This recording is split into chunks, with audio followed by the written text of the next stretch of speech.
on s'est rendu compte que passer par la voie démocratique uniquement, ça marche plus. On a eu que des ministres décidés par Macron, indépendamment du résultat des urnes.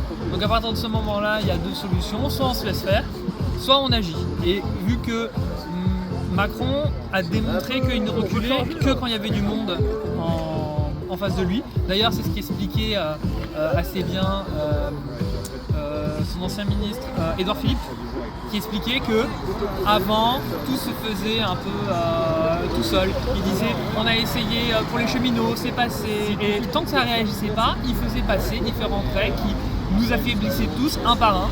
Et c'est au moment des gilets jaunes qu'ils ont dû faire un stop. C'est au moment des retraites qu'ils ont dû faire un stop. On ne pourra pas avoir le départ de Macron avant les présidentielles sans ça. C'est-à-dire, il a décidé qu'il serait là, il va rester là et être capable de faire n'importe quoi jusqu'à ce moment-là, ça l'a jamais gêné. Il n'y a pas de raison qu'il se gêne plus que ça. Donc, il n'y a que ce moyen-là. Comment vous jugez la nomination de Solo Cornu comme Premier ministre hier soir ? En même temps, c'est la preuve que la démocratie, on s'en fiche. C'est-à-dire qu'on avait Bayrou, on a dit non, on a dit vraiment un centriste, c'est pas possible. Qu'est-ce qui nous met la dernière balle de Macron, qui est Le Cornu, qui était tellement quelqu'un de confiance qu'il y a une semaine, il a dit qu'il ne serait pas Premier ministre.